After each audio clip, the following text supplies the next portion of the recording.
কখনো বা রাম ঠাকুর সেবা মন্দির, কখনো বা দুর্গাবাড়ি, আবার কখনো বা মহকুমা শাসক অফিসের ক্যান্টিন।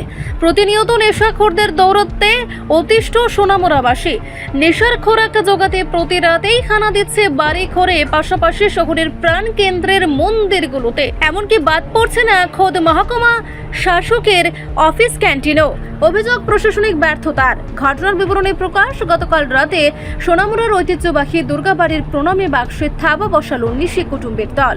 প্রণামী বাক্স ভেঙে নিয়ে যায় সমস্ত অর্থরাশি। মন্দির কর্তৃপক্ষ জানায়, প্রতি বছর দীপাবলি অর্থাৎ কালী পুজোর পরেই এই প্রণামী বাক্স খোলা হয়ে থাকে, যার থেকে প্রায় ভালো অঙ্কের একটা প্রণামী অর্থ পাওয়া যায়, আর সেগুলিকে মন্দিরের উন্নয়নের কাজে ব্যয় করা হয়।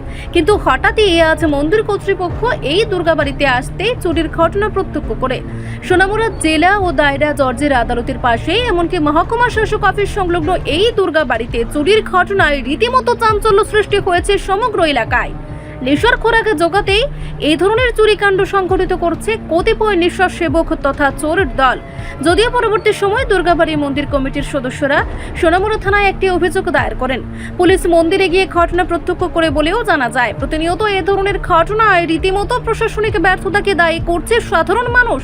দাবি উঠছে সঠিক নিরাপত্তা ব্যবস্থার।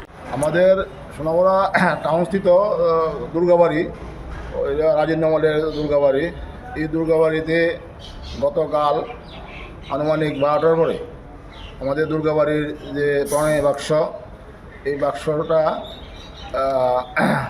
সম্ভবত নেশাখোর যারা, তারই এটা বাক্সটা তালা ভেঙে এটা আনুমানিক প্রায় 40 থেকে 50 হাজার টাকা হবে, এটা নিয়ে চলে যায়। আজ সকালে আমাদের এই দুর্গাবাড়ির একজন কর্মকর্তা দুর্গা মায়ের মণ্ডপে এসে দেখে যে প্রণামী বাক্স ভাঙা। তখন এদিকে এলাকার লোকজনকে জানানো হয়, আমিও আসি এবং আমি এদের সেক্রেটারিও আসি, প্রেসিডেন্টও আসে। আমরা এই ব্যাপার নিয়ে থানাতে একটা ইনফরমেশন দিই, থানার তারা আসে একটা ইনভেস্টিগেশন করা যায়। এখন তারা করছে বলতে যারা নেশাখোর তারা এগুলি করছে। মানে কিছুদিন আগে আমাদের দুর্গাবাড়ির উপরে মিষ্টির দোকানও চুরি করে সমস্ত জিনিস নিয়ে যায়। নেশাখোররা এগুলি করছে নেশার টাকা সংগ্রহ করার জন্য, অত্যাধিক নেশা করে গেছে এবং তাদের জন্য আমরা সমস্ত বসে আতঙ্ক।